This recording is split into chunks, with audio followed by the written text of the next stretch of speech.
Yo escribo porque mi padre leía. Miradme en el salón de la casa de entonces, los muebles oscuros, oscuro yo también detrás de la butaca. Soy ese crío al que su madre dice: no grites, que papá lee. No corras por el pasillo, que papá lee. Baja la televisión, que papá lee. Papá lee. Papá no hace otra cosa que leer. A veces yo ocupaba su sillón y abría uno de aquellos libros imitando los gestos de papá. Cuando lo cogía del revés, mi madre se reía de mí. No sé quién está mal colocado, decía, si el libro o tú. Escribo porque me gustaba imaginar que el libro que papá tenía entre sus manos era mío. Escribo también del modo en que habría sido preso si mi padre hubiera sido funcionario de prisiones. Cuando aprendí a leer, tomaba los libros del derecho, aunque me parece que yo continuaba del revés, y los leía imaginándome que era mi padre leyéndome a mí. ¿Qué pensaría él de esta frase o de esta otra escritas por su hijo? Uno de los primeros volúmenes de la biblioteca de papá, cuya portada fui capaz de deletrear, llevaba por título El idiota, lo que constituyó uno de los misterios más extraordinarios de aquellos años. Leí algunas líneas, pocas, de esa novela, buscándome en ella, fantaseando que la había escrito yo e intentando entender qué veía mi padre en el idiota, en mí. Y es que yo tenía conciencia de ser un poco bobo, entre otras cosas porque me meaba en la cama a una edad en que no era normal. No juegues en el pasillo, que papá lee. Un día papá salió en la tele y yo lo vi junto a mamá, que estaba muy emocionada. Se trataba de un programa de libros en el que mi padre discutía con otros que también leían y con algunos que escribían. Confirmé oscuramente que mi sitio, de tener yo un sitio, estaba entre los que escribían, porque no me costó imaginármelos meándose en la cama. Cuando mi padre volvió de la tele, mi madre le dio en la boca un beso que me afligió a mí más de lo que a él le alegró, y le dijo que había estado muy bien, el mejor de todos, recalcó frente a su expresión de duda. El teléfono sonó varias veces, y eran amigos o familiares que le decían lo mismo, que había estado muy bien, el mejor de todos. Al día siguiente mi padre aseguró que nunca volvería a la tele. Desde mi insignificancia mental intuí que era un modo de defenderse de que no volvieran a llamarle. Es tal vez el maestro, al menos el maestro contemporáneo, en captar la vida tal cual es, con toda su extrañeza, con todas sus cosas inexplicables y con toda su imaginación posible. Pablo Vilaboy, Juan José Millás.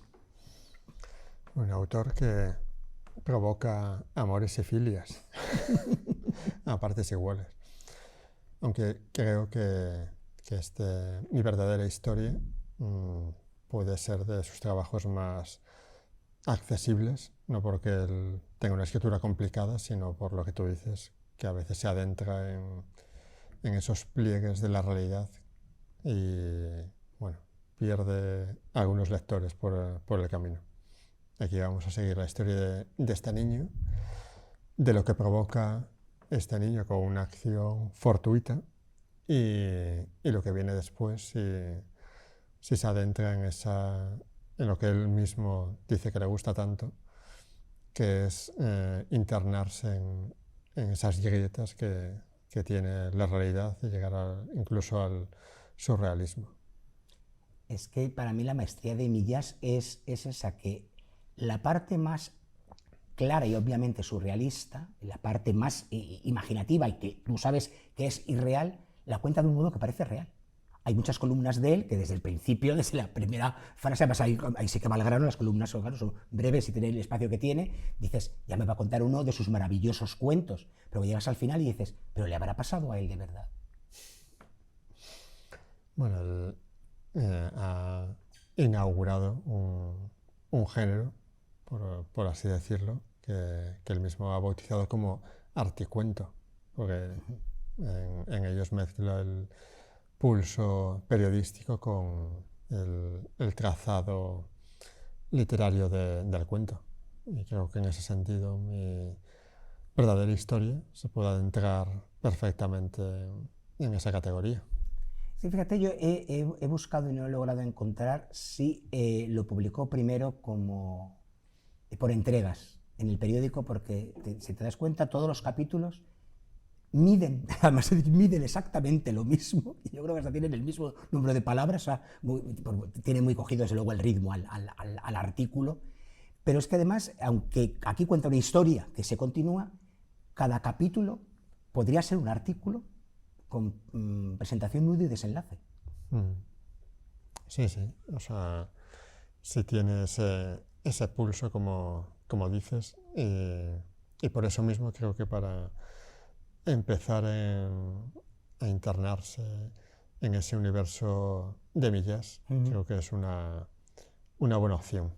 Y después, si te gusta, si te quedas con ganas de más, ya, pues averiguar si te apetece asomarte a otras de sus obras mayores.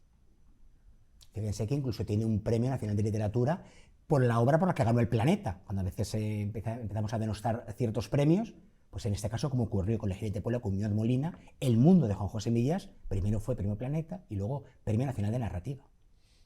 O sea... A veces hay coincidencia. Claro que sí. Pues vamos a hablar de una historia también de padres e hijos, de una madre, de un padre, de una niña. Que yo no quiero contar nada, voy a dejar que sea el autor el que haga todos los destripes, que sabe que me gusta la palabra spoiler, todos los destripes posibles, porque creo que cuanto menos se sepa y solo se intuya de esta fantástica novela, mucho mejor para entrar en el tono con el que la ha contado. Es una ópera prima, su primera novela. Los señores, si uno debuta así, ya se puede, por así decirlo, retirar tranquilo. Ofensa al frío, publicado por Planeta. Toni Sánchez Bernal, bienvenido a El Arpa de Bécquer. Hola, muchísimas gracias, Óscar. Qué alegría estar aquí contigo y contigo también, Pablo. Muchísimas gracias por invitarme. Como digo, Ofensa al frío es una novela de la que yo no quiero contar nada, porque yo no sabía más que lo que pone aquí, y poco, porque no soy de leer mucho ni solapas ni tal, es como me lanzo al libro y punto, y más cuando venía con la firma de alguien a quien conozco y respeto mucho por redes sociales, por su labor como divulgador de cultura, y implicado e involucrado en ella, y entonces dices, vamos a ver, y entonces Ofensa al frío, como digo, se podría reducir, entre comillas, a que es una historia de paternidad-maternidad. En parte. Sí, sí, es tal cual una historia que habla sobre el hogar, ¿no? Que hace que un hogar sea un hogar, ¿no? También de las relaciones. Y me parecía, pues, muy potente a nivel de narrador, casi un desafío, tener a esta pareja que antaño se quiso tanto, pero que ahora no son más que dos extraños, ¿no? Dos extraños que, sin embargo, están obligados a compartir casa. Y bueno, como punto de partida, pues me parecía muy interesante. Es una novela en la que mezclas tonos y géneros. ¿Fue también el punto de partida, te lo dio, o según empezaste a desarrollar la historia, te diste cuenta de que iban esas piezas pudiendo encajar muy bien? Surgió solo. Yo la verdad es que siempre el thriller es el género con el que yo vibro, entonces pues ya normalmente las historias, no siempre, pero normalmente ya me surgen con esta sensibilidad. Y claro, pues la novela policíaca, ¿no? Esta vertiente dentro del thriller, pues lo adoro, para qué engañarte. Y bueno, después también la historia de amor, yo siempre he sido muy dado a las historias de amor, pero exclusivamente románticas no, la verdad, no me veía escribiendo una novela romántica al uso. Entonces, bueno, me parecía pues muy importante otorgarle a un thriller pues la columna vertebral de historia de amor. Y después, bueno, tiene detalles paranormales, eso es verdad, la novela, entonces también podríamos decir que tiene gotas de terror. Y esto, pues bueno, también surgió pues por mi contexto en ese momento, ¿no? Que yo a nivel profesional estoy muy en contacto con el mundo del misterio y pues me salió solo. ¿Qué te voy a decir? Y es que además tienes un modo de contarlo muy a la manera que nos gusta tanto a Pablo Vilaboy y a mí del cine de terror de los años 70. El exorcista, La profecía, Al final de la escalera. O sea, son películas en las que el terror es tan efectivo y sigue funcionando años después porque está contado de una manera cotidiana. O sea, un poco lo que decíamos de Millás. Se non è vero e trovato. Pues a ti te ocurre lo mismo, que hay esos toques estupendos, fantasmagóricos, fantásticos, fabulosos, pero contados en la cotidianidad de una pareja y por lo tanto son muy creíbles. Sí, para mí era muy importante. De hecho, es una responsabilidad que yo me puse sobre los hombros y que nadie me pidió. El hecho de... Claro, yo en mi día a día estoy muy en contacto con investigadores paranormales, con gente del espiritismo, y claro, muchas veces al llegar a casa veía con mucha frustración que toda esa seriedad, todo ese rigor con la cual estas personas me hablaban del contacto con el más allá, no lo veía, ¿no? En ficciones, o que veía o que leía. Y bueno, pues me pareció muy interesante, ¿no? Darle este plus de realismo a esta trama. El título es fantástico, Ofensa al frío. Tú cuentas que se debe a mi querida Raquel Gisbert, sí. a tu editora. Pero es que además es fantástico porque hablas del personaje clave, del personaje central. Es al que yo no quería nombrar mucho, pero el frío está ahí como personaje. Sí, como personaje y también, pues, bueno... Como ausencia-presencia, ¿no? Sí, de hecho hay gente que me dice, no, pues me da frío, ¿no? Leerte, digo, pues mira, buena señal porque yo la escribí con mucho frío. O sea, claro, yo imagínate, yo soy de Tarragona, ¿no? Después de Tarragona me fui a Alicante, a Cuba, siempre lugares más o menos cálidos. Yo, sin embargo, esta primera versión la escribí en una buhardilla recién llegada a Madrid, en pleno invierno madrileño, que es, bueno, un poco riguroso. fastidioso, sí. Y lo pasé muy mal, porque además, bueno, pues era una buhardilla muy mal aislada. Y no te engaño cuando te digo que eran con 5 capas de ropa, o sea, y los dedos engarrotados así, le daba las teclas. Así que bueno, yo creo que todo ese sufrimiento lo divertí de alguna manera en estas páginas. Y en este cuaderno de ruta que conduce, como dices, al thriller, ¿cómo se huye de los lugares comunes? Pues dándole varias vueltas a la primera idea que se te ocurre, ¿no? Porque es verdad que en el thriller, pues bueno, a veces tiende, ¿no?, a caer en lugares muy comunes, a giros ya muy vistos 100.000 veces, y ya a veces lees una novela y no te sorprende, ¿no?, quién es el culpable o quién es el inocente o cómo cogerán al asesino, ¿no? Son cosas ya muy vistas. Entonces, claro, también es este plus de originalidad de decir, bueno, es mi primera novela, nadie espera nada, a malas se queda en el cajón, no pasa nada. Y bueno, pues también como tienes más tiempo al ser tu primera novela que nadie espera, no tienes un deadline de entrega, pues bueno, pues estás más tiempo rumiando. Claro, la primera versión no será así. Tienes que estar pues puliendo, porque al final ya sabéis lo que decía Hemingway, ¿no? Que la primera versión siempre es como, bueno, decía una palabrota, pero para tirar a la basura. Entonces, claro, pues bueno, le tienes que dar varias vueltas a la primera cosa, ¿no? De que, por ejemplo, no sé, me estoy inventando y no es un ejemplo de la novela, ¿no? Pero es que necesito que los protagonistas se encuentren y haya química, ¿no? Porque después quiero desarrollar una historia de amor. Pues igual lo primero que se te ocurre es que se encuentran en el súper. No, pero dale una vuelta, ¿no? No hagas eso que se encuentran furtivamente en la calle, ¿no? Dale una pequeña vuelta a esto. Y bueno, es así, ¿no? Pues escena a escena como la vas poco a poco puliendo. ¿Y cómo son tus protagonistas? Pues me gusta... en los labios al espectador. Pues me gusta decir que son personas muy cotidianas, como podríamos ser nosotros, y que se enfrentan a lo imposible. Porque a veces también yo lo veo como... Me genera cierta frustración ya a nivel lector, de que a veces uno lee novelas policíacas, thriller, hablo de este género, ¿no?, porque es del que estamos hablando, que tiene unos dones y talentos muy extraordinarios, ¿no? Entonces, bueno, no sorprende, ¿no?, que un policía que tiene un coeficiente intelectual al borde de lo milagroso y que tiene unas capacidades físicas casi que es Superman, coja al asesino. No sientes esta empatía, ¿no? Entonces, para mí era muy importante situar a la gente normal, como podríamos ser nosotros, ante esto tan extraordinario, y yo qué haría, ¿no?, si me viese en esto intríngulis, en esta historia tan tenebrosa. Es una novela con muchas capas de ropa para el escritor, para el autor, pero con muchas capas, como dices, porque va contando muchas cosas. Además, porque es una novela que comienza como un thriller doméstico, con esos toques fantasmagóricos, con la destrucción de una pareja. Están intentando recoger los restos del naufragio, pero no hay manera. Pero a mitad de novela, o bueno, un poco antes, pero como decirlo así, a mitad de novela, aparece otro personaje fundamental y capital, que es la investigadora. O sea, claro, todo buen thriller que se precie, sobre todo novela de misterio, tiene que tener una investigadora. Y aparece Miranda Delgado, que se merienda, con perdón, a los dos protagonistas. Pues mira, me siento muy contento cuando escucho este tipo de feedbacks como el que tú me das, porque es mi personaje favorito, el de Miranda Delgado. Se nota, yo creo que un poco se nota. Mira, sí, yo también lo intuyo. No digo que no sean fantásticos Alba y Miguel, y claro, lo que planteas, y además Miranda Delgado funciona como contrapunto y como complemento a ambas cosas a Alba y Miguel, pero es que cuando Miranda aparece y empieza a desarrollar su propia historia... Sí, además, claro, hay gente que me dice, hombre, pero si era tu personaje favorito, ¿por qué no lo presentas antes, no? Y digo, porque inicialmente no era así. O sea, en una primerísima versión, no era más que un personaje muy testimonial, pero en plena reescritura, lo que decíamos, ¿no?, de poco a poco ir levantando el castillo, pues me di cuenta que la trama policíaca necesitaba desarrollarse más, ¿no?, para sobre todo, pues, rodear más a los personajes, ¿no?, que se sintieran más acorralados por la trama. Y entonces, claro, pues cuando tienes que desarrollar la trama policíaca dices, pues tengo que darle más voz a la policía, ¿no? Y me surgieron solos sus capítulos, la verdad, me surgieron de una forma muy fresca. Y esto os voy a confesar que yo cuando veía a veces entrevistas a otros escritores, ¿no? Y decían esta cosa de, no, el personaje me dominó, y decía cosas que yo no sabía que iban a decir, ¿no? Y yo siempre pensaba, bueno, esto queda muy bien en las entrevistas, pero hombre, tú y yo sabemos que esto no va así. Y yo mira que viniendo del guión soy muy cuadriculado con los documentos menores, escaleta, sinopsis, no hago toda esta serie de documentos antes de lanzarme a la escritura.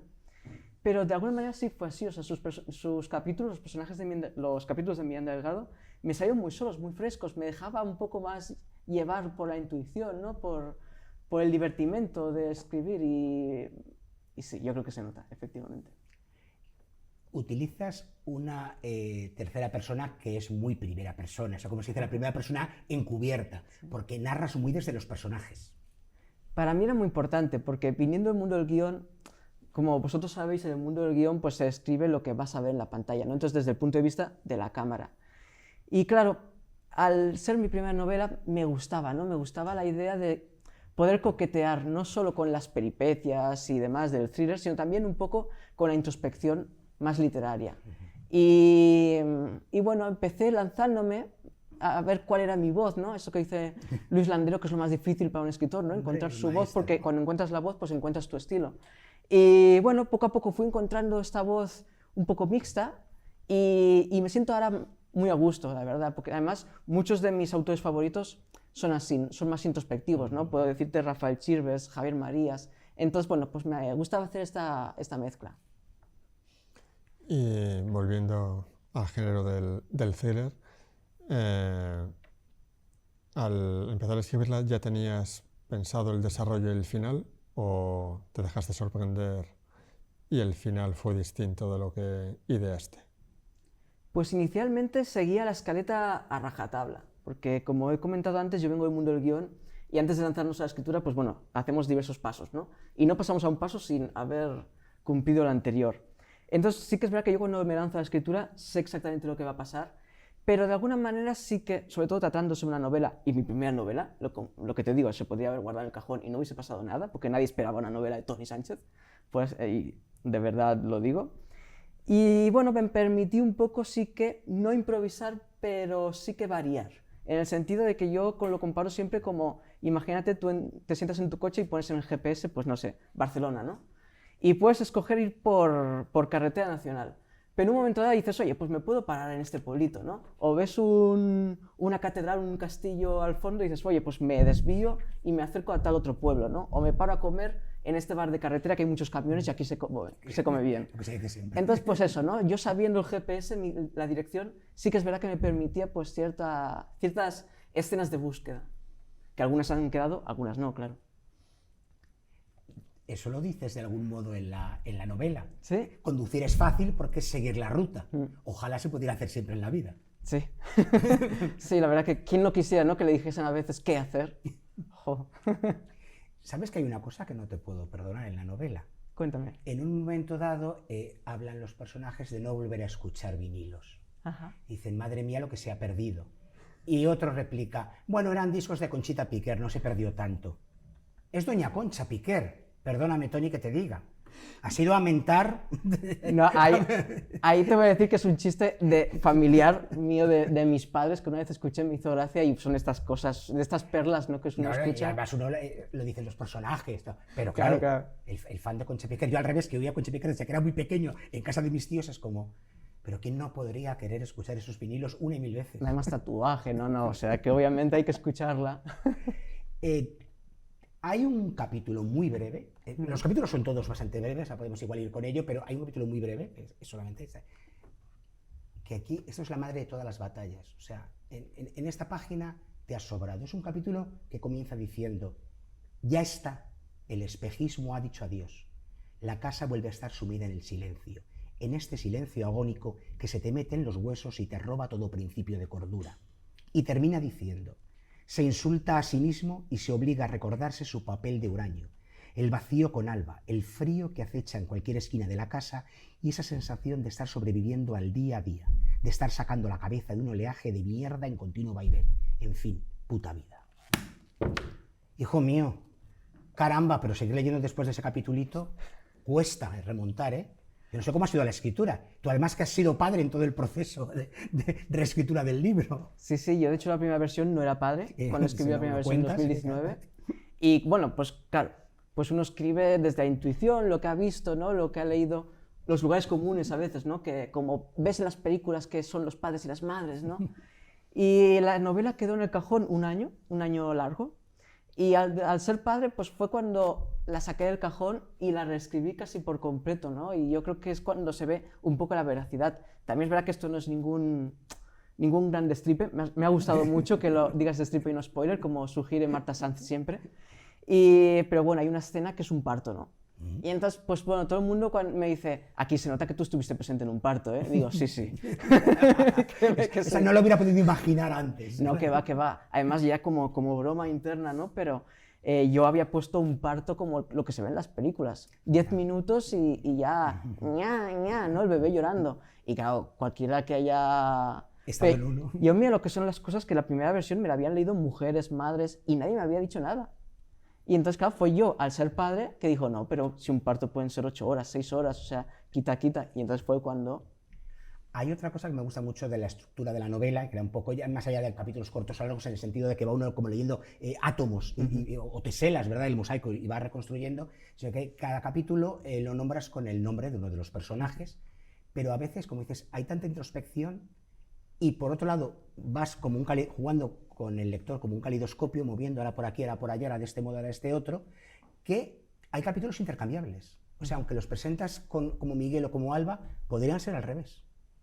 Sí, sí, perfectamente. De hecho, No, y lo digo porque me gusta, o sea, porque es verdad, no es como ahora me coloco aquí, ahora me coloco aquí, no, tú continuamente tienes al lector colocado en todos los sitios. De hecho, hubo un momento de tentación personal de ni siquiera poner nombres y que el lector adivinase, ¿no?, de quién se trataba, porque yo tenía como referencia también en eso Hombres desnudos de Alicia Guiménez Barlet, donde no te pone el nombre, pero en cuanto lees una línea sabes en qué capítulo estás, ¿no?, y con qué personaje estás. Entonces eso me resultaba tentador. Lo que pasa es que, bueno, también es verdad que siendo mi primera novela fue como, Toni, tranquilízate, no vayas de artisteo y más vale que te entiendan. Como Pablo Vilaboy, como las olas de Virginia Woolf, ¿no? Exactamente. ¿Y esos elementos paranormales que has metido se sustentan en algo que te han testimoniado, de los que he tenido acceso en primera mano, o es invención pura y dura?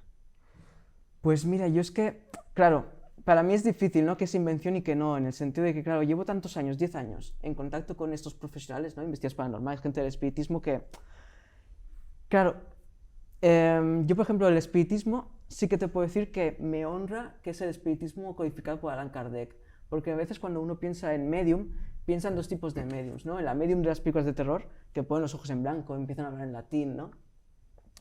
O las mediums que vemos en algunos programas muy desafortunados de televisión, que aseguran que, oye, si me pagas un dineral, ven a mi despacho a las 5 de la tarde y hablas con tu papá muerto, ¿no? Y van con sotanas muy estrafalarias. Sin embargo, yo cuando empecé a conocer a mediums de verdad, a mediums que siguen el espiritismo, me di cuenta de la gran diferencia de que, por ejemplo, esta gente pues no cobra, porque defienden que lo que reciben gratis lo han de dar gratis. Y además es toda una filosofía espiritual que es como, bueno, pues quien tiene otros credos, ¿no? Y todo esto me parecía como muy rico, sinceramente, y yo esto no lo veía. Yo este tipo de mediums o de creyentes en el más allá, yo no los veía en ningún sitio. Entonces, pues bueno, pues también pues me gustaba, ¿no? Y me gusta cuando la gente me dice que el personaje de la medium es de los más carismáticos de la novela. O sea, que es secundario, pero casi que se come sus capítulos, ¿no? Y eso me gusta. Ofensa al frío. Apunten el título y apunten sobre todo este nombre. Toni Sánchez Bernal. Porque ya con la primera suelta y libre, Toni, ha de venir la segunda. Bueno, a ver, poco a poco. Bueno, sí, yo te digo que mañana mismo. No te pongo plazos, como decías tú, pero...